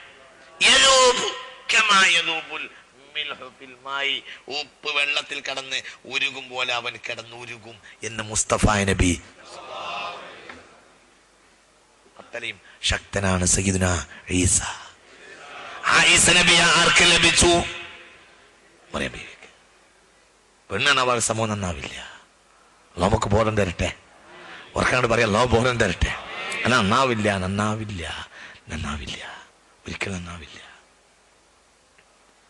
ലോകത്തെ പ്രധാനികൾ അങ്ങനെ വേണം, അല്ലെങ്കിൽ നന്നാവില്ല. അതുകൊണ്ട് പെണ്ണുങ്ങൾ നന്നാവണമെങ്കിൽ വീട്ടിന്റെ സാഹചര്യങ്ങൾ മാറണം. അത് നമ്മൾ ചിന്തിക്കണം. ഇന്ന് ഖുർആന്റെ അനുയായികൾക്ക് സംഭവിച്ചു പോയത് ഖുർആന്റെ ശത്രുക്കളായി. ഖുർആന്റെ അനുയായികൾ എന്നാണ്? അതിനോട് ക്ഷമിക്കണം. ക്ഷമയുടെ മൂന്നാമത്തെ തലം ഖുർആന്റെ ശത്രുക്കളാണ്. ആരാന്ന് വെച്ചാൽ ഈ കസേരയിരിക്കുന്ന നമ്മളൊക്കെ തന്നെയാണ് ഖുർആന്റെ ശത്രുക്കൾ. നിങ്ങളെന്നോട് സഹിക്കണം, നിങ്ങളെന്നോട് ക്ഷമിക്കണം. ഞാൻ പറയട്ടെ എന്താ നിങ്ങൾ പറയട്ടെ? നിങ്ങൾ സമ്മതാണല്ലോ. അല്ലാഹു നമുക്ക് ബോധം തരട്ടെ. ഖുർആനിലെ ശത്രുക്കൾ എന്തുകൊണ്ട്? ഞാൻ ദയവായിട്ടൊരു വാക്ക് പറയട്ടെ. ഖുർആനെ പരാജയപ്പെടുത്താൻ മക്കക്കാർ അവലംബിച്ച മാർഗം ഇന്ന് ഖുർആന്റെ അനുയായികളുടെ നിത്യസഹായിയാണ്. ഖുർആന്റെ ശത്രുക്കൾ ഖുർആനെ നശിപ്പിക്കാൻ അവലംബിച്ച രീതിയാണ് ഇന്ന് ഖുർആന്റെ അനുയായികളുടെ രീതി. എന്തായിരുന്നു? പറഞ്ഞോട്ടെ. ഇതൊക്കെ 1 1 2 എന്നതുപോലത്തെ വിജ്ഞാന. ഇതിനി തർക്കമില്ല, തർക്കത്തിന്റെ ആവശ്യമില്ല. പറയട്ടെ, മനസ്സിലാവണില്ലേ പറഞ്ഞത്? ഖുർആനും മുഹമ്മദ് നബിയും ഇങ്ങനെ ശക്തമായി മക്കയിൽ രൂപപ്പെട്ടു വന്നു. അപ്പോൾ മുഹമ്മദ് നബിയെ തകർക്കണം സ്വല്ലല്ലാഹു അലൈഹി വസല്ലം. എന്റെ മാർഗം വളരെ ആലോചിച്ചു ഖുറൈശികൾ. ദാറുൻ നദ്വയിൽ യോഗം കൂടി ഖുറൈശികൾ എന്താ ചെയ്യാ? എന്റെ മുഹമ്മദിനെ ചെയ്യാ സ്വല്ലല്ലാഹു അലൈഹി വസല്ലം. ആളുകൾ പരമാവധി മുഹമ്മദ് നബിയെ ആകർഷിക്കുക സ്വല്ലല്ലാഹു അലൈഹി വസല്ലം. മനസ്സിലാക്കണം കേട്ടോ. വളരെ പ്രധാനപ്പെട്ട ഒരു ഇന്ത്യ പറയുന്നത് വളരെ പ്രധാനപ്പെട്ട കാര്യമാണ്. വളരെ പ്രധാനമാണ്. ആ ബാക്കിലുള്ള ആളുകളൊക്കെ കേൾക്കണില്ലേ? ആ ബാക്കിലൊക്കെ കേൾക്കണില്ലേ? ആ ബാക്കിലേക്ക് കേൾക്കണില്ലേ? അങ്ങോട്ട് പറയൂ, ആ ബാക്കിലേക്ക് കേൾക്കണില്ലേ? ഉണ്ടല്ലോ അല്ലേ? ശബ്ദം കൊണ്ട് നിങ്ങൾക്ക് തിരിച്ചറിയാതാവണമെങ്കിൽ ഇങ്ങോട്ട് വന്നോളൂ. കേൾക്കണില്ലേ? ഉണ്ടല്ലോ അല്ലേ?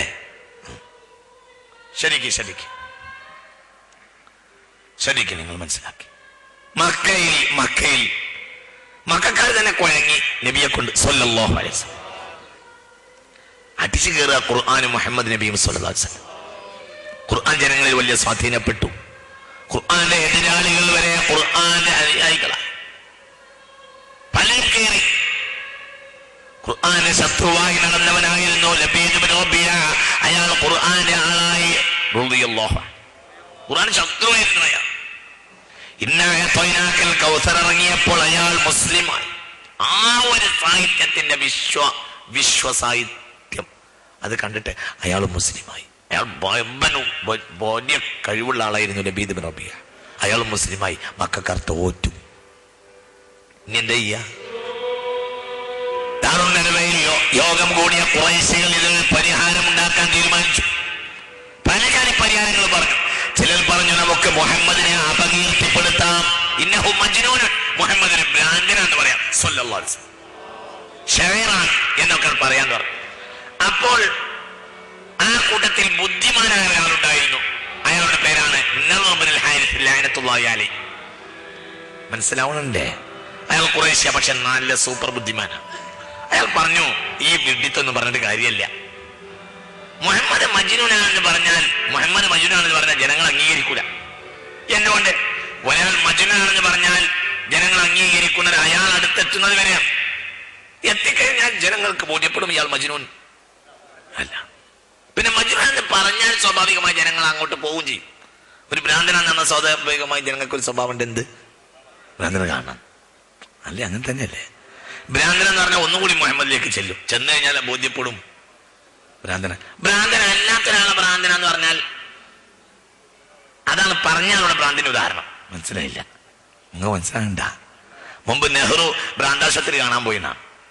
ഒരു മിന്നൽ പരിശോധനക്ക് പോയി ഭ്രാന്താശുപത്രി കാണാൻ വേണ്ടി ചെന്നു.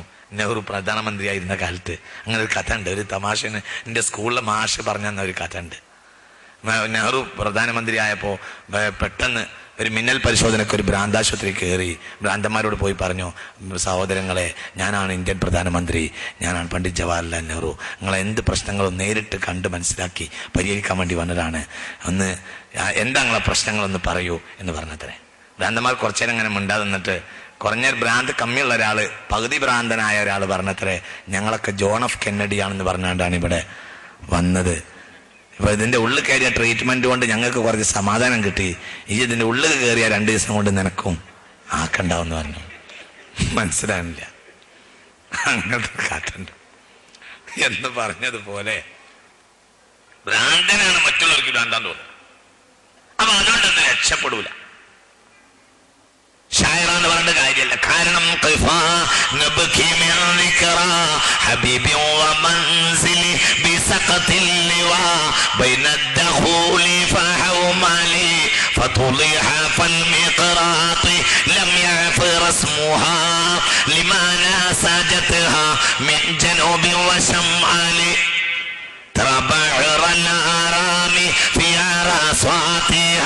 وقيانها كأنه هب فلفل كأني ودات البين يوم تحملوا لدى سامرات الحي ناقف حنظلي وقوفا بها صحبي علي ما طيهم يقولون لا تهلك أسوى تجملي. വിശ്വേത്തര കാവ്യങ്ങളാ. ഈ നിശ്വേത്തര കാവ്യങ്ങളെ കഅബയിൽ തൂക്കിയ നമുക്ക് പോലും മുഹമ്മദിന്റെ വരികളെ എതിർക്കാൻ കഴിഞ്ഞിട്ടില്ല. അതുകൊണ്ട് മുഹമ്മദ് പറയുന്നതോട്ട് കാവ്യവുമല്ല. അപ്പൊ ആര് പറഞ്ഞത് രക്ഷപ്പെടില്ല. മനസ്സിലാവുന്നുണ്ടോ പറഞ്ഞത്?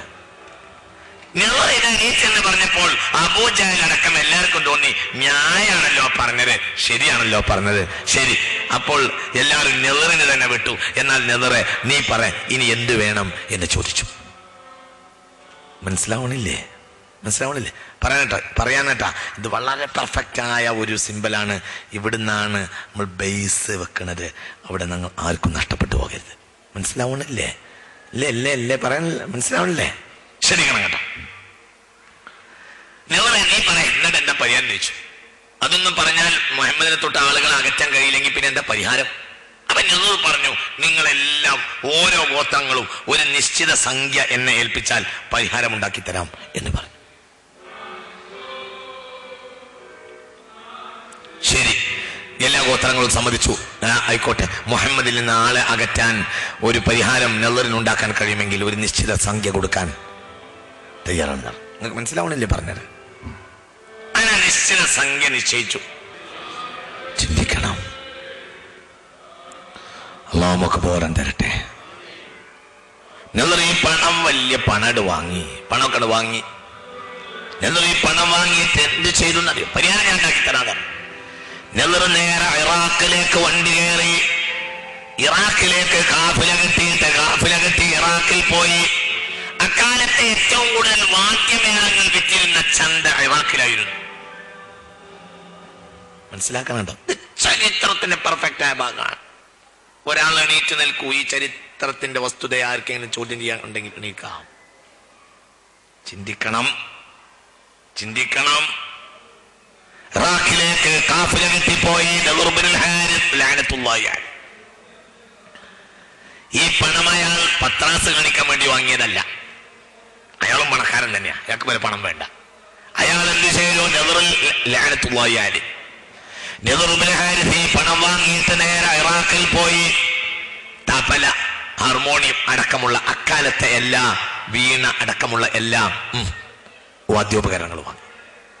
വാദ്യമേളങ്ങൾക്കനുസരിച്ച് പാട്ടുപാടാൻ കഴിയുന്ന അടിമബാലന്മാരെ വിറ്റിരുന്നതും ഇറാഖിലായിരുന്നു. അതും വാങ്ങി.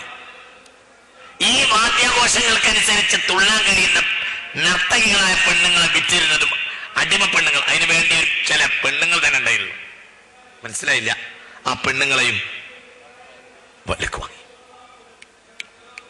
ഒരു വലിയ പെണ്ണുങ്ങളുടെയും വാദ്യമേള കൂട്ടവും വാദ്യമേളങ്ങളുമായി നേരെ മക്കയ്ക്ക് മടങ്ങിയാണ്. നിങ്ങൾക്ക് മനസ്സിലാവുന്നുണ്ടാ? ദാറുൽ അർഖമിലായിരുന്നു പുണ്യനബി പാർത്തിരുന്നത്. ദാറുൽ അർഖമിന്റെ പരിസരത്ത് ഗാനമേള നടത്തി, പാട്ട് കച്ചേരി നടത്തി. ആരാണോ മുസ്ലിമാകാൻ താല്പര്യപ്പെടുന്നത് അവന്റെ വീട്ടിലേക്ക് സുന്ദരിമാരായ നർത്തകികളെയും വാദ്യമേളങ്ങളെയും വാദ്യപ്പാട്ടുകൾ പാടാൻ കഴിയുന്ന ബാലന്മാരെയും വിതരണം ചെയ്തു. ഖുർആനിലേക്ക് തിരിഞ്ഞ ജനത നേരെ തിരിഞ്ഞു. വിജയിച്ചു. ആര് വിജയിച്ചു?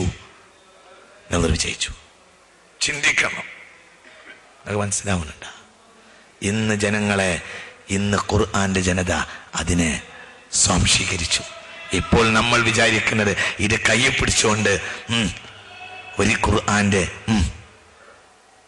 കുടുംബമുണ്ടാക്കണം എന്നാണ്. അത് കക്കൂസിൽ ഇറങ്ങി നിന്നുകൊണ്ട് എൻ്റെ വാസന പോകണമെന്ന് വിചാരിക്കുന്നത് പോലെയാണ്. തിരിഞ്ഞോ ആവോ? നിങ്ങൾക്ക് എന്നോട് വിയോജിക്കാമെങ്കിൽ വിയോജിക്കാവുന്നതാണ്. ഞങ്ങൾ വിയോജിച്ചാലും നാളെ രാത്രി മടങ്ങിപ്പോകാനാണ് ഉദ്ദേശിക്കുന്നത്. ക്ഷമിക്കണം. മനസ്സിലാവണില്ലേ? നടക്കൂല.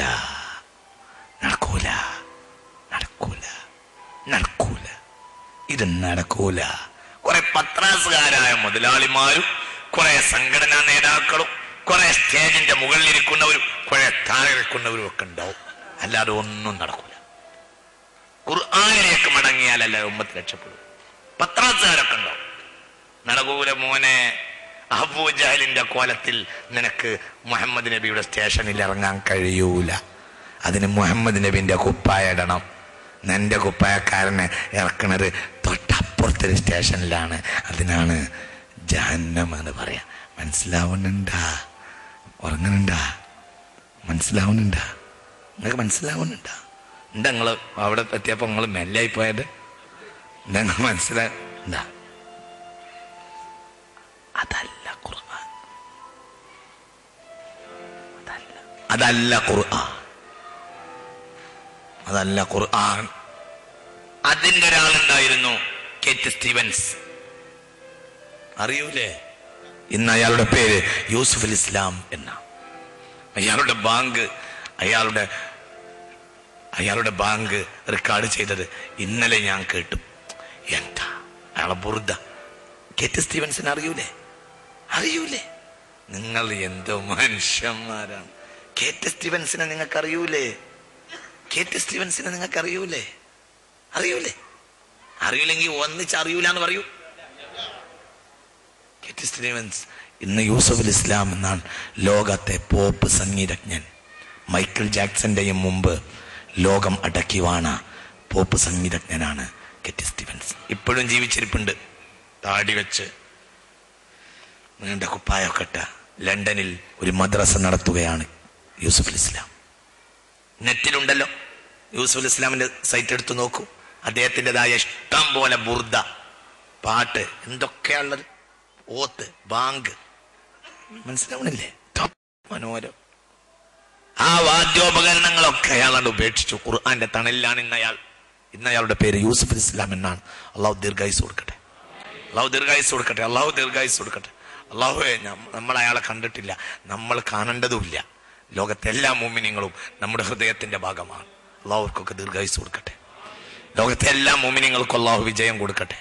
അള്ളാഹ് എന്ന വിചാരത്തിന് വേണ്ടി ആരൊക്കെ പ്രവർത്തിക്കുന്നുണ്ടോ അള്ളാഹുവെ, അവരൊക്കെ നീ രക്ഷപ്പെടുത്തണമേ തമ്പുരാനെ. നിങ്ങൾ ചിന്തിക്കണം. ഖുർആൻ എന്നാൽ ഇന്ന് ഖുർആനുകളുടെ വീടുകളില്ലാതെ അടക്കി ഭരിച്ചു. അത് പടിഞ്ഞാറൻ നാഗരികതയാണ്, പടിഞ്ഞാറുകാരാണ്. ഇത് പടിഞ്ഞാറിലെ റിലീജനാണത്. പടിഞ്ഞാറാണത്. വാദ്യമേളങ്ങളുടെയും വാദ്യോപകരണങ്ങളുടെയും രീതി അത് ഇന്ന് നമ്മുടെ വീടിനെ ഭരിച്ചു. പെണ്ണുങ്ങളെ മുഴുവനും അത് നശിപ്പിച്ചു. പെണ്ണാണല്ലോ ഉമ്മത്തിന്റെ ആണിക്കല്ല്. പെണ്ണിനെ നശിച്ചു. ചിന്തിക്കണം, വളരെ ചിന്തിക്കണം. എൻ്റെ വീട്ടില് ഒരു കണക്കുണ്ടായിരുന്നു. മഗ്‌രിബിന്റെ ബാങ്ക് കൊടുത്താല് സ്കൂളിലെ പുസ്തകങ്ങളൊക്കെ ഓതിയിട്ട് പഠിച്ചിട്ട് മദ്രസിലെ പുസ്തകങ്ങളൊക്കെ നോക്കിയിട്ട് പിന്നെ യാസീനും തബാറക്കയും അൽവാക്കയും ഓടിയാലേ ചോറ് കൊടുക്കുള്ളൂ, ചോറ് തരൂന്ന് അങ്ങനെ നിയമം ഉണ്ടായിരുന്നു. അത് മനസ്സിലാവുന്നുണ്ടോ? വിശേഷ ദിവസങ്ങളിൽ അത് ഒരു യാസീൻ 3 ആക്കും. അത് നിയമ. ഉമ്മ, വല്യമ്മ, അമ്മായി, ഇങ്ങനെയുള്ളൊരു വീടായിരുന്നു ഞങ്ങളുടെ. അത് വീട്ടിലെ നിയമ. മനസ്സിലാവുന്നുണ്ടോ? നിങ്ങൾക്ക് മനസ്സിലാവുന്നുണ്ടോ? പറഞ്ഞു നിയമ. അത് ചെയ്തവർക്ക് ചോറ് വിളമ്പൂ, അപ്പോഴേ ചോറ് കിട്ടൂ. നിയമമായിരുന്നു. തബാറക്കോടാത്തവർക്ക് തബാറക്കന്റെ ഫളലൊക്കെ ഞാൻ പിന്നെ നോക്കാം. പുസ്തകത്തിൽ കണ്ടതാ. പക്ഷെ പുസ്തകത്തിൽ കാണേണ്ട ആവശ്യം എനിക്കില്ല. കാരണം ഞാൻ ആ ഫളൽ എന്റെ ജീവിതത്തിൽ കണ്ടവനാ. ആ ഒരു ഫളൽ ഇന്ന് രാത്രിയും ഞാൻ പുലർത്തിയിട്ടുണ്ട്. അല്ലാഹു സുബ്ഹാനഹു വ തആല നിലനിർത്താൻ തൗഫീഖ് ചെയ്യട്ടെ. നോക്കൂ, അതിന്റെ വല്യമ്മയും എൻ്റെ ഉമ്മ എനിക്ക് പഠിപ്പിച്ചതാ. അവർക്കാകട്ടെ തബാറക്കന്റെ ഫളലിന്റെ ഹദീസൊന്നും അവർക്കോട്ട് അറിയൂല. ഹദീസൊക്കെ പിന്നെ ഞാൻ കണ്ടു. ആരെങ്കിലും സൂറത്തുൽ മുൽക്ക് മൈക്ക് ശ്രദ്ധിക്കുക, മൈക്കന്റെ ഒക്കെ കൂടെ കൂടുക. ആരെങ്കിലും തബാറക്ക നിത്യമാക്കി ഓടിയാൽ തുൻജീഹി മിൻ അദാബിൽ ഖബരി, ഖബർ ശിക്ഷയെ തൊട്ട് അത് രക്ഷപ്പെടുത്തും എന്നെ പുണ്യ നബി സ്വല്ലല്ലാഹു അലൈഹി വസല്ലം.